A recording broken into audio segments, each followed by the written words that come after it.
स्वागत है आपका जोग्टा एकेडमी के यूट्यूब चैनल में। जैसे कि हम जानते हैं कि एचएस का प्रीलिम्स हुआ, ऑफिशियल आंसर की आ चुकी है।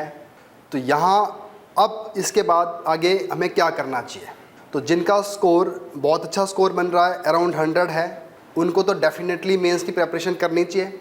और जिनका स्कोर कम भी बन रहा है, 80s तक भी बन रहा है, तो उनको भी मेंस की प्रिपरेशन करनी चाहिए। क्योंकि जो सबसे बेस्ट टाइम है मेंस की प्रिपरेशन करने का यही रहता है प्रीलिम्स के तुरंत बाद।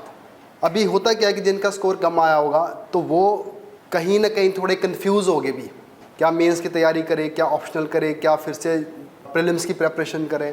तो मुझे ये लगता है कि प्रीलिम्स की प्रिपरेशन से आपको एक बारी बाहर निकलना ज़रूरी है। जब आप एक बारी मेंस की तैयारी करोगे तो आपकी प्रीलिम्स की भी प्रिपरेशन होती रहेगी और मेंटली आप तैयार हो जाओगे कि आपका जो एक सिलेबस है, एक प्रोसेस है, उससे आप निकल चुके हो। तो बिल्कुल भी आपने ये नहीं सोचना भी कि हमें प्रीलिम्स की तैयारी करनी है, और इससे भी डिमोटिवेट होने की ज़रूरत नहीं है कि मेरा स्कोर कम बना है, क्योंकि एक पार्ट है इस प्रिपरेशन का। तो हमें अपने को यहीं से आगे कंटिन्यू करना है, अपनी जर्नी यहीं से स्टार्ट करनी है, क्योंकि फेलियर्स का आना हमारे कंट्रोल में नहीं है। क्योंकि हम अपनी तैयारी कर लेते हैं, कुछ इस तरह के सर्कमस्टांसेस बन जाते हैं कि कहीं हम 5-7 नंबर से रह जाते हैं। तो इसलिए मैं यही चाहूँगा कि अपनी मेंस की तैयारी करें, जनवरी तक अपना सिलेबस कंप्लीट करें मेंस का, और अपना ऑप्शनल तैयार करें। और सबसे इंपॉर्टेंट चीज़ है आंसर राइटिंग के ऊपर फोकस करें।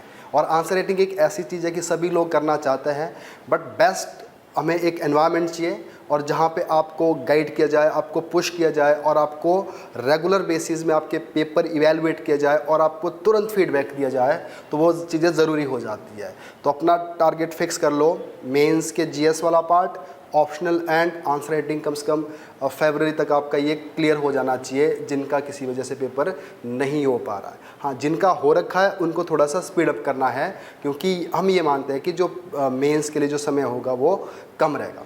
तो यहाँ पे आज मैं आपके सामने लेकर आया हूँ कि जो हमारा ऑसम प्रोग्राम है, जो आपको काफ़ी हेल्प करेगा, आपकी वैल्यू एडिशन एनरिचमेंट एक प्रोग्राम होगा, उसके बारे में मैं डिस्कस करने जा रहा हूँ डिटेल में कि जोग्टा एकेडमी क्या क्या प्रोवाइड करेगी, कैसे कैसे आपको हेल्प करेगी। तो सबसे पहले बात करते हैं कि इसमें awesome batch and time management की हम बात करेंगे। अब पहला सवाल है, मेंस एग्ज़ाम की एक्सपेक्टेड डेट क्या हो सकती है। तो हम ये मानते हैं कि 10 to 15 दिसंबर। तो आपको इस डेट के लिए रेडी करना है कि 10 से 15 दिसंबर तक हमारा मेंस होना है। हाँ, आगे होगा तो अलग बात है, बट ये डेट हमें मान लेनी है। दूसरा है कट ऑफ कितनी जा सकती है। तो मैंने पहले भी बात बोली है, 100 ±5। तो 100 से नीचे भी आ सकती है, 94, 95, 96 तक भी आ सकती है, और थोड़ी सी ऊपर भी जा सकती है। तो अब जहाँ जिनकी ये स्कोर बन रहा है उनको तो ये मान के चलना है कि आपका दिसंबर में मेंस का पेपर होने वाला है। हाँ, जिनका इससे नीचे वाला स्कोर बन रहा है उनको भी तैयारी करनी चाहिए, क्योंकि ये जो टाइम होता है आपको प्री से मेंस की तरफ लेके जाता है, तो ज़रूर करना चाहिए। अब उसके बाद है आपकी स्ट्रैटेजी। तो स्ट्रैटेजी में आपको बिल्कुल शॉर्ट में बताऊंगा कि एक तो जीएस का मेन सिलेबस कवर करना है आपने, टॉपिक वाइज जितने टॉपिक्स दिए उसके अकॉर्डिंगली सारा सिलेबस कंप्लीट करना है। प्रीवियस ईयर्स के क्वेश्चन ज़रूर देखने हैं, और सारा आपका ध्यान रहना चाहिए सिलेबस के ऊपर। और दूसरा है, आपको मेंस की टेस्ट सीरीज ज़रूर करनी है।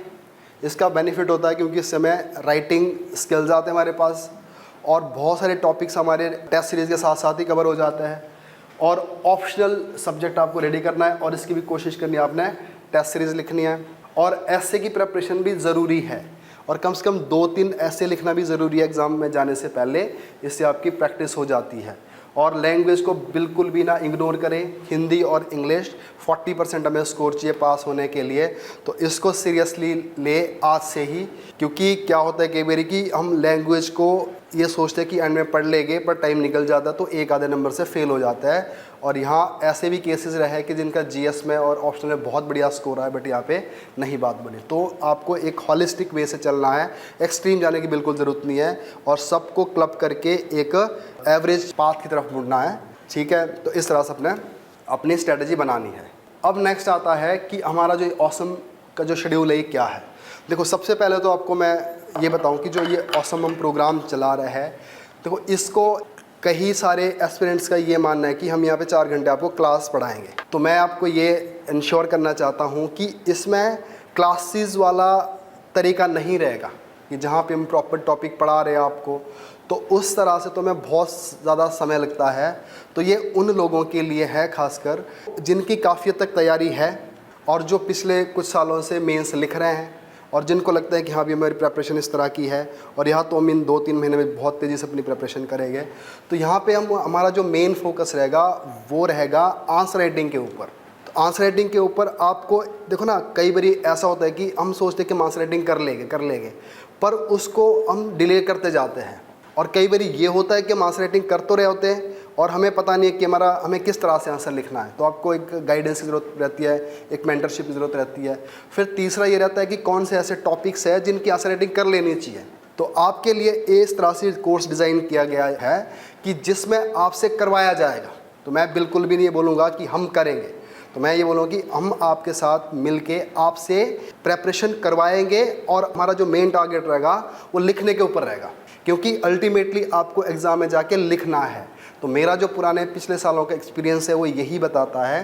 तो कई बार हमारी एवरेज प्रेपरेशन के साथ भी अगर आपको लिखने की समझ है तो उससे आपके सिलेक्शन होने के या क्वालिफाई होने के चांसेस बढ़ जाते हैं। तो ये समझ लीजिए कि आपसे लिखवाया जाएगा और टॉपिक्स को इस तरह से डिस्कस किया जाएगा कि ताकि आपको एक उस टॉपिक की फ्रेमवर्क समझ आ जाए और नेक्स्ट डे आप उसके ऊपर आंसर लिख लें। तो ये बात आप समझ लीजिए कि ये बिल्कुल भी क्लासरूम वाला एक माहौल नहीं होगा जो एक टीचर पढ़ा रहा है, स्टूडेंट सुन रहे हैं, नोट्स बना रहे हैं, ऐसा नहीं होगा। इसमें आपका एक एक्टिव पार्टिसिपेशन होगा और जो सीखा आपने उसको अप्लाई किया जाएगा। तो एप्लीकेशन वाला पार्ट ज़्यादा इम्पॉर्टेंट होगा यहाँ पे। और जहाँ पे मैं आप लोगों के साथ हमेशा रहूँगा, जहाँ पे मेरा सेंटर रहेगा 25 सेक्टर में, तो वहाँ आपके साथ मैं हमेशा रहूँगा और इस तरह से कोशिश की जाएगी कि आपकी जितने भी छोटे छोटे डाउट्स हैं, किस तरह से आंसर राइटिंग होती है, कैसे पढ़ना है, कौन सा टॉपिक छोड़ना है, उसके ऊपर काम किया जाएगा।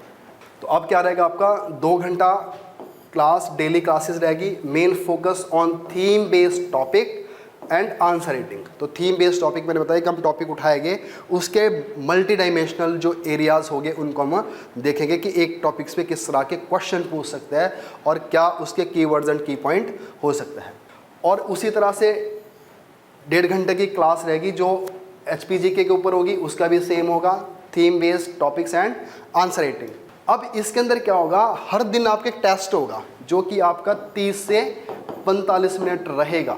और इस टेस्ट में हम कोशिश करेंगे कि जो आपने पिछले दिन पढ़ा होगा, जो आपने आज पढ़ा होगा, आपको हैंड आउट्स दिए जाएंगे, उन हैंड आउट को आप घर पे जाके पढ़ोगे और नेक्स्ट डे क्या करेंगे हम, उसी के ऊपर आपको 30 से 45 मिनट का एक टेस्ट लेंगे और जिसकी कोशिश यही रहेगी वहीं पे ही इमीडिएटली आपको इवेलुएट करके दिया जाएगा वो, और एकदम से आपको फीडबैक दी जाएगी। क्योंकि मुझे ये लगता है कि अगर फीडबैक जल्दी दिया जाए तो इम्प्रूवमेंट के चांसेस है। और मैं फिर से बता रहा हूँ, मैं इस पूरे प्रोग्राम को खुद रन करूँगा और खुद आपके साथ रहूँगा। हाँ, जो हमारे स्टूडेंट्स हैं जो एकेडमी के साथ जो जुड़े हुए हैं, जो हमारे पुराने स्टूडेंट्स हैं, उनके लिए ये जो कोर्स होगा टोटली फ्री ऑफ कॉस्ट रहेगा, चाहे जितने मर्जी पुराने स्टूडेंट्स हैं हमारे। नेक्स्ट है इंटीग्रेटेड लर्निंग हब। तो हम इसको किस तरह से इंटीग्रेट करेंगे अपनी तैयारी को।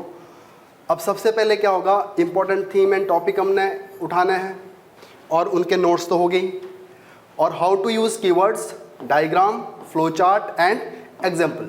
जब हम आंसर लिखते हैं तो इन कीवर्ड्स और इन एग्जाम्पल की सबसे ज़्यादा वैल्यू रहती है। यही आपके आंसर को एनरिच करते हैं, यही आपके आंसर को वैल्यू देते हैं। और ये कीवर्ड्स और एग्जाम्पल इस तरह से होते हैं कि जो आप कहीं जगह यूज़ कर सकते हैं, जो आपने पेपर 1 में यूज़ कर दिया पेपर 2 में भी यूज़ किया जा सकता है। तो इसको सिखाया जाएगा, इसको किस तरह से यूज़ करना है और डायग्राम कहाँ बनाना है। अब ज़रूरी नहीं कि हर एक क्वेश्चन में डायग्राम बनेगा, बहुत कम जगह में जहाँ हमें लगता है कि ये इस तरह के आंसर है जहाँ पे डायग्राम बनेगा, और कहीं कहीं फ्लो चार्ट भी बन सकता है। बट जो कीवर्ड है, जो एग्जाम्पल है, वो तो हर एक लाइन में मस्ट है, इनके बगैर बात नहीं बनती। तो इनको किस तरह से यूटिलाइज़ करना है और कैसे इनको ऑप्ट करना है और क्या इनकी एक लिस्ट रहेगी, इसके ऊपर हमारा मेन फोकस रहेगा। और क्विक रिवीजन बड़ा ज़रूरी है। क्विक रिवीजन के लिए मैंने बताया आपको, हमारे एक तो कंप्लीट नोट्स हो गए और दूसरा जो क्विक रिवीजन के लिए होगा वो हमारे हैंड आउट्स हो गए। ये अपने आप में वैल्यू एडिशन है। इसके ऊपर ही हमारी ज़्यादातर मेहनत रहेगी जो हम अभी भी करते आ रहे हैं। और ready to be written notes, तो ये जो नोट्स किस तरह के हो गए, एकदम रेडी हो गए। अब जैसे अब हम पढ़ते हैं हिस्ट्री, तो हिस्ट्री में हम राजीव हर की बुक पढ़ लेते हैं, एनसीईआरटी पढ़ लेते हैं, बट हमने क्या किया कि कुछ ऐसे टॉपिक उठाए हुए हैं जिनका एग्ज़ाम में पूछना ज़रूरी सा हो जाता है। जैसे एजुकेशन की क्या कंडीशन थी, और उस टाइम ब्रिटिश पीरियड में जो इंडस्ट्री थी उस टाइम उसकी क्या कंडीशंस थी, और फार्मर की क्या कंडीशंस थी, विमेन का क्या रोल था। तो ये ऐसे टॉपिक है जिसको हम कोर तो नहीं मानते फ्रीडम स्ट्रगल का पार्ट, बट इसके पेरिफेरी में जुड़े हुए थे।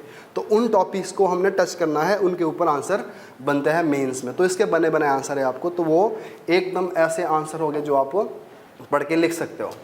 और सिलेबस मास्टरी विद एक्सपर्ट, तो मैं जैसे मैंने बताया कि मेरा इतने साल का एक्सपीरियंस है, तो 2-3 महीना मैं डेडिकेटली इस प्रोग्राम के ऊपर लगाने जा रहा हूँ, और मेरे साथ मेरी टीम भी होगी जो आपको असिस्ट करेगी। और each day dedicated 30 to 45 minute session on answer writing, जैसे इसको मैंने एक मिनी टेस्ट बोल दिया जो कि आपका रेगुलर रहेगा। नेक्स्ट है, अब आपकी खुद की टाइम मैनेजमेंट कैसी होगी, ये सिर्फ मैं एक आपको आइडिया से दे रहा हूँ, बाकी आपने करना खुद है। तो इस हिसाब से 4 to 5 आवर्स इन एकेडमी, यहाँ एकेडमी में लगाओगे आप, और यहाँ पे मैंने बताया कि ज़्यादा आपको वर्क कराया जाएगा, और 1 से 2 घंटा आप ऑसम के जो नोट्स होंगे उनको रिवाइज़ करेंगे, और फिर भी आपके पास 4 to 5 या 6 जो आवर्स होंगे वो अपनी खुद की स्टडी के लिए बच जाएंगे, जिसमें आप ऑप्शनल भी पढ़ोगे।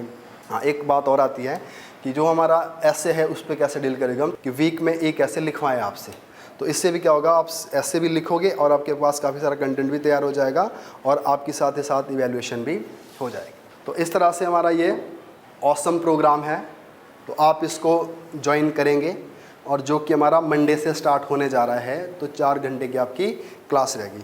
और इसके बाद अगर आपके कुछ और भी डाउट्स रह गए, तो मैं कल एक बारी लाइव आऊँगा यूट्यूब के ऊपर, तो जो भी आपकी कुछ क्वेरीज रहेगी तो हम यहाँ पे एड्रेस करेंगे। और हाँ, जो ये कोर्स रहेगा ये ऑनलाइन एंड ऑफलाइन दोनों चलेगा, तो जो यहाँ पे चंडीगढ़ आके करना चाहता है चंडीगढ़ आके करेंगे, और अपने घर से भी कर सकते हैं ऑनलाइन, और बाद में इसकी कुछ रिकॉर्डेड वीडियो भी आपको मिलेगी। और बाकी जैसे मैंने बताया कि जितने भी आपके और भी इसके रिगार्डिंग डाउट है तो आप हमें कॉल कर सकते हैं, और कल मैं जब लाइव आऊँगा यूट्यूब के ऊपर तो उसमें भी आप अपनी क्वेरीज़ को रेज़ कर सकते हैं, तो मैं आंसर करने की कोशिश करूँगा। आइए आप हमारे साथ जुड़िए इस ऑसम प्रोग्राम में, और वो लोग ज़रूरी नहीं है कि जिनका प्री होना ही है वही आएंगे, और जिनका नहीं भी हो रहा है, जिनको अगले साल के लिए तैयारी करनी है, तो उनको भी एक बार ये कोर्स कर लेना चाहिए।